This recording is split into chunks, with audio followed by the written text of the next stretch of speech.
Welcome back to Real Talk with Ben and Kate. Ako ang inyong host, si Ben. At ako naman si Kate. Welcome back sa ating podcast. Ben, aaminin ko, nung ni-reveal natin ang topic na ito sa dulo ng huling episode, ang daming nag-react sa social media pages natin. Ang daming nag-DM, ang daming nag-comment. It's like we touched a very raw nerve. Ramdam ko yan, Kate. Inaasahan ko na yan kasi ang pag-uusapan natin tonight ay isa sa mga pinaka-kontrobersyal, pinakamasakit at pinakamapanirang sitwasyon na pwedeng pasukin ng isang tao. Ito yung topic na madalas ay pabulong lang nating pinag-uusapan sa ating mga BFF o kaya ay itinatago lang natin sa ating mga notes sa phone. Ang topic natin para sa episode na ito ay ano ang gagawin kung gusto mo siya pero taken na siya. Ben, bago tayo magsimula, kailangan nating linawin. Hindi tayo nandito para manghusga, pero nandito tayo para maging tapat. Real talk, di ba? Exactly. We are not here to be the morality police, but we are here to provide the perspective that you might be missing dahil bulag ka pa sa nararamdaman mo. Kaya bagong lahat, pakinggan muna natin ang kwentong pinadala sa atin ni third-party Ted. Kate, please. Hi Ben and Kate, I'm a long-time listener and first-time sender. Itago niyo na lang ako sa pangalan Ted. Ito ang sitwasyon ko. May nakilala kong babae sa isang seminar 6 months ago. Let's call her Rachel. Mula nung gabing yon, hindi na kami tumigil sa pag-uusap. She's smart, funny, and honestly, she's everything I've ever wanted in a partner. The problem, straight up sinabi niya sa akin nung una pa lang na may boyfriend siya for 3 years. Pero ang gulo, kasi kahit alam niyang gusto ko siya, she keeps on reaching out. Tumatawag siya paggabi para mag-rant tungkol sa boyfriend niya. Sabi niya, hindi na raw sila masaya, hindi na raw siya pinapahalagahan, at parang wala na silang patutunguhan. Kapag magkasama kami, para kaming magkasintahan. She holds my hand, she leans on my shoulder, and sometimes, things get a bit more physical. Sabi niya sa akin, sana ikaw na lang ang nauna kong nakilala. Pero hanggang ngayon, hindi naman siya nakikipag-break sa boyfriend niya. Mahal ko na siya eh. Feeling ko ako yung kailangan niya para mailigtas siya sa isang malungkot na relasyon. Pero nasasaktan ako tuwing kailangan na niyang umuwi sa kanila. Ano ba ang dapat kong gawin? Should I wait for her to be free or should I fight for what we have? Wow! Ted, salamat sa pagiging matapang na i-share ang kwento mo. Kate, unang basa pa lang sa kwento ni Ted, ano ang pumasok sa isip mo? Savior complex, Ben. Yun ang unang-unang pumasok sa isip ko. Ted thinks he's the hero of Rachel's story. He thinks he's the solution to her problem. Merong katotohanan, madalas sa mga ganitong sitwasyon, ang taong taken ay ginagamit lang ang third party bilang emotional crutch o band-aid sa isang sugat na ayaw naman nilang gamutin ng tama. I agree.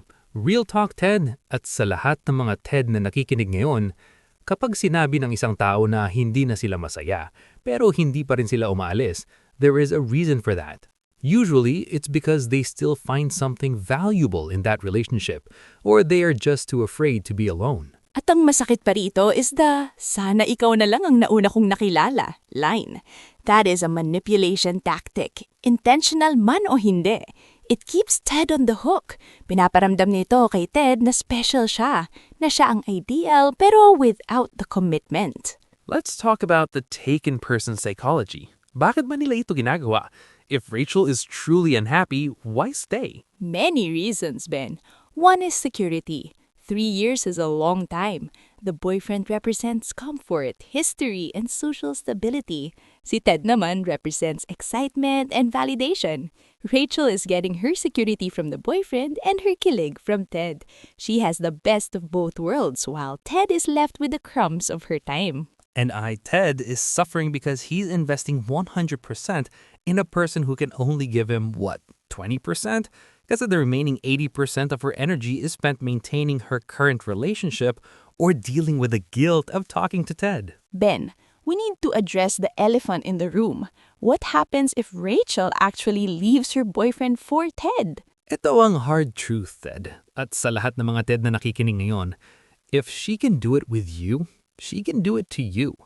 If Rachel is cheating on her boyfriend, be it emotionally or physically with you, What makes you think she won't do the same to you once the honeymoon phase of your relationship fades? Exactly. The foundation of the relationship is already built on secrets and betrayal. It's hard to build trust when the way you started was by breaking someone else's trust. At isa pa, Ted, isipin mo ang mental health mo. Tuwing gabi iniisip po kung sino ay kayakap niya. Tuwing holiday, hindi ikaw ang kasama niya.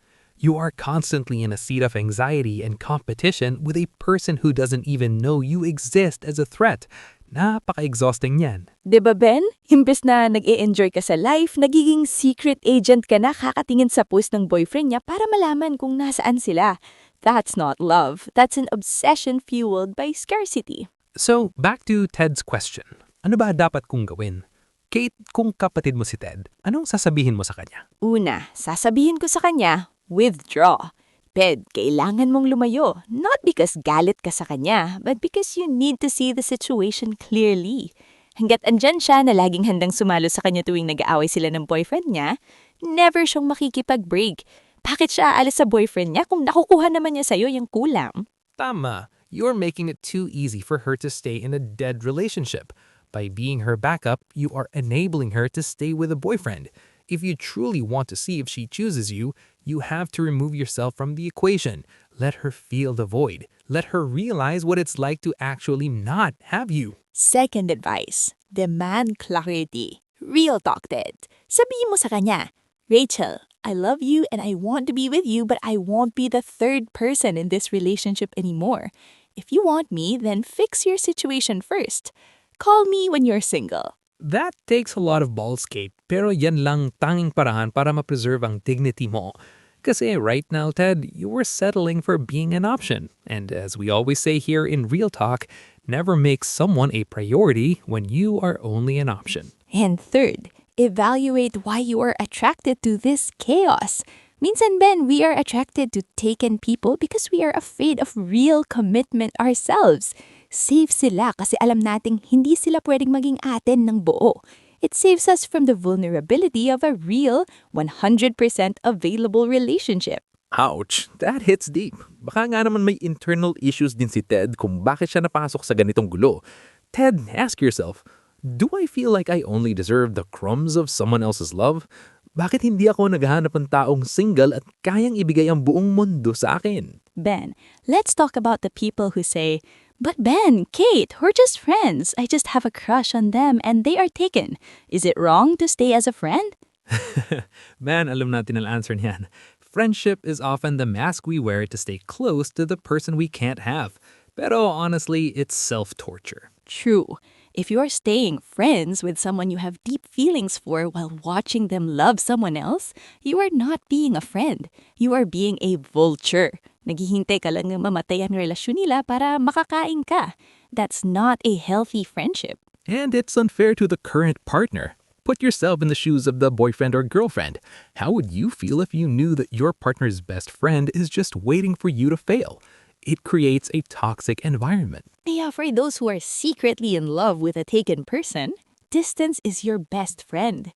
Give yourself time to let the feelings fade. You cannot move on while you are constantly exposed to the object of your affection. Grabe, Ted. I hope you're still with us. This is a lot to take in. Pero ang pinaka-importanting lesson dito is that love should not be this complicated and painful at the start. Correct. Love should bring peace, hindi constant anxiety. Kung ang pundasyon ng love mo ay paniling lang, anong klaseng bahay ang itatayo mo sa future? So to Ted and to everyone listening who is liking or loving someone who is taken, respect yourself enough to walk away from a table where love is not being served fully. Huwag kang makihati. You deserve the whole plate. Napakagandang ending yan, Ben. Ted, we are praying for your clarity of mind. Sa lahat ng aming listeners, if you have your own stories or reactions to this episode, please don't hesitate to reach out. Our next episode will be about paano lalabas sa friendzone setup. Nako, another classic. From being the third party to being just a friend. We will talk about how to break the cycle of being the bestie and how to actually take the risk to move to the next level or finally move on. Good night, everyone. Stay real, stay honest, and always remember, love is a choice, but choosing yourself is a must.